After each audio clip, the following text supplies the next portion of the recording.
ನಮಸ್ಕಾರ ಎಲ್ರಿಗೂ Arjun gyms bond to build YouTube ಚಾನೆಲ್ಗೆ ಆತ್ಮೀಯವಾದ ಸುಸ್ವಾಗತ. ನನ್ನ ಹೆಸರು ಅರ್ಜುನ್.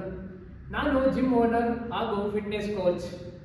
ನಾನಿವತ್ತು ನಿಮಗೆ ಮೋಸ್ಟ್ ಇಂಪಾರ್ಟೆಂಟ್ ಟಾಪಿಕ್ಸ್ ಆದಂತಹ diet, fat loss, weight loss, calories balancing, so ಇದ್ರ ಬಗ್ಗೆ ತಿಳಿಸ್ಕೊಡ್ತೀನಿ.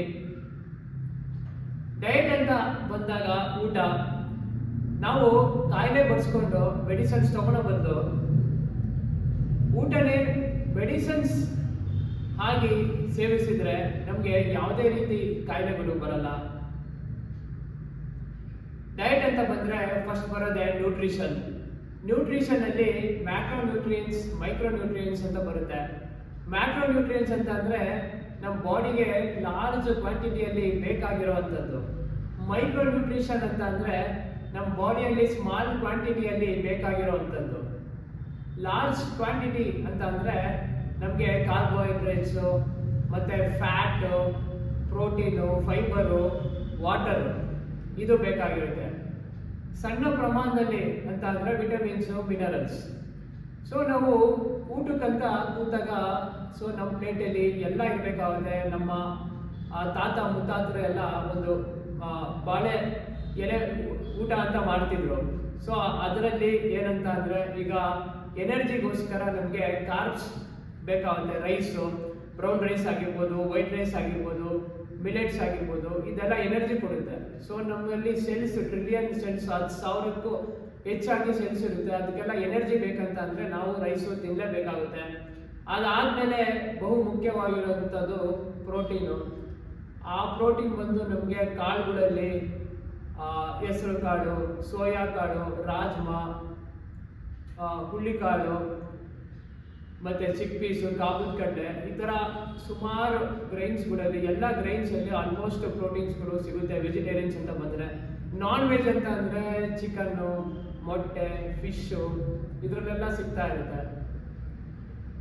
ಅದಾದಮೇಲೆ ವಿಟಮಿನ್ಸ್, ಮಿನರಲ್ಸ್, ಫೈಬರ್ಸ್ ಅಂತ ಬಂದರೆ ನಮಗೆ ತರಕಾರಿಗಳಲ್ಲಿ ಸಿಗುತ್ತೆ, ನವಣೆಗಳಲ್ಲಿ ಸಿಗುತ್ತೆ, ಇವನ್ ರಾಗಿಯಲ್ಲಿ ಕೂಡ ಸಿಗುತ್ತೆ, ಫ್ರೂಟ್ಸಲ್ಲಿ ಸಿಗುತ್ತೆ, ಹಣ್ಣು ಹಂಪಲುಗಳಲ್ಲಿ. ಸೊ ಇದೆಲ್ಲ ತಿಂದಾಗ ನಿಮ್ಗೆ ಏನಾಗುತ್ತೆ, ಪರಿಪೂರ್ಣವಾದಂತಹ ಒಂದು ಆಹಾರ ನಿಮಗೆ ಸಿಗುತ್ತೆ. ಆಮೇಲೆ ಜಿಮ್ ಅಂತ ವೆಯ್ಟ್ ಲಾಸ್ ಅಂತ ಬಂದಾಗ ಜನ ಜಿಮ್ಗೆ ಹೋಗಿದ ತಕ್ಷಣ ಫಸ್ಟ್ ನೋಡೋದೇ, ಚೆಕ್ ಮಾಡೋದೇ ವೆಯ್ಟು. ಆ್ಯಕ್ಚುಲಿ ವೆಯ್ಟ್ ಲಾಸ್ ಅನ್ನೋ ಕಾನ್ಸೆಪ್ಟೇ ತಪ್ಪು. ಅದು ಫ್ಯಾಟ್ ಲಾಸು.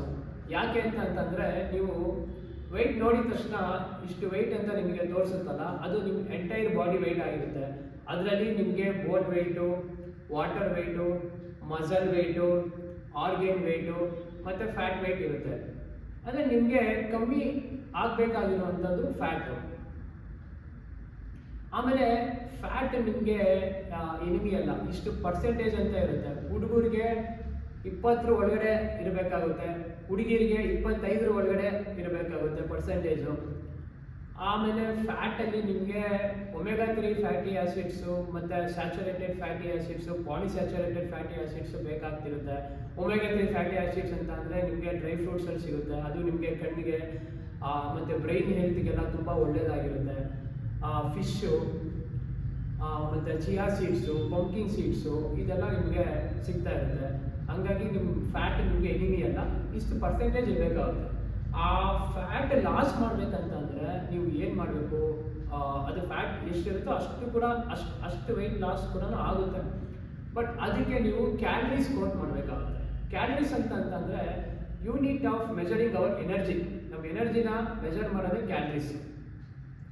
ಆಮೇಲೆ ಇದ್ರ ಜೊತೆ ಮೆಟಾಬಾಲಿಸಮ್ ಅಂತ ಬರುತ್ತೆ. ಸೊ ನಾವು ತಿನ್ನೋ ಫುಡ್ನ ಎನರ್ಜಿಯಾಗಿ ಕನ್ವರ್ಟ್ ಮಾಡುತ್ತಲ್ಲ, ಅದೇ ಮೆಟಾಬಾಲಿಸಮ್. ಸೊ ಈಗ ಹೆಂಗೆ ಕ್ಯಾಲ್ಕುಲೇಟ್ ಮಾಡಬೇಕು ಅಂತಂದರೆ, ಈಗ ನಾವು ಏನೇ ತಿಂದ್ರೂ ಅದು ಕ್ಯಾಲರೀಸ್ ಆಗಿ ಇದಾಗುತ್ತೆ, ಕೌಂಟ್ ಆಗುತ್ತೆ. ಆಮೇಲೆ ಆ ಎನರ್ಜಿ ಬಂದು ಕ್ಯಾಲರೀಸಾಗಿ ಕೌಂಟ್ ಆಗುತ್ತೆ. ಮತ್ತು ನಾವು ಏನೇ ಬರ್ನ್ ಮಾಡಿ, ನಾವು ಎಕ್ಸಸೈಸ್ ಮಾಡಿ ಮತ್ತು ಬೇರೆ ಬೇರೆ ಆ್ಯಕ್ಟಿವಿಟೀಸ್ ಎಲ್ಲ ಮಾಡಿ ಬರ್ನ್ ಮಾಡ್ತೀವಲ್ಲ, ಅದು ನಿಮಗೆ ಆ ಎನರ್ಜಿ ಕೂಡ ಕ್ಯಾಲರೀಸ್ ಆಗಿ ಕೌಂಟ್ ಆಗುತ್ತೆ. ಸೊ ಕ್ಯಾಲರೀಸ್ ಇನ್ನು ಮತ್ತು ಕ್ಯಾಲರೀಸ್ ಔಟ್. ಸೊ ನಾವು ಏನೇನು ತಿಂತೀವಿ ಅದನ್ನ ನಮಗೆ ಗೂಗಲಲ್ಲೇ ಸಿಕ್ಬಿಡುತ್ತೆ. ಸ್ಟಾರ್ಟಿಂಗ್ ಕಷ್ಟ ಆಗುತ್ತೆ, ಹೋಗ್ತಾ ಹೋಗ್ತಾ ನೀವೇನೇನು ತಿಂತಿದ್ದೀರೋ ಫುಡ್ಡು ಅದರಲ್ಲಿ ಎಷ್ಟೆಷ್ಟು ಕ್ಯಾಲರೀಸ್ ಇರುತ್ತೆ ಅಂತ ನಿಮಗೆ ಗೊತ್ತಾಗ್ಬಿಡುತ್ತೆ. ಸೊ ಅದನ್ನು ನೀವು ಎಷ್ಟು ತಿಂತೀರಾ ಅಷ್ಟು ಕ್ಯಾಲ್ಕುಲೇಟ್ ಮಾಡಬೇಕಾಗುತ್ತೆ. ಸೊ ಅದ್ರ ಜೊತೆಗೆ ಈ ನಾವು ಈಗ ಬರ್ನಿಂಗ್ ಔಟ್ ಕ್ಯಾಲರೀಸ್, ಈಗ ಎಕ್ಸಸೈಸಲ್ಲಿ ನೀವು 500ರಿಂದ ನೀವು ಎಷ್ಟೇ ಕಷ್ಟಪಟ್ಟು 1 ಅವರ್ 2 ಅವರ್ ವರ್ಕೌಟ್ ಮಾಡಿದ್ರು 1000 ಕ್ಯಾಲರೀಸ್ ಬರ್ನ್ ಆಗುತ್ತೆ.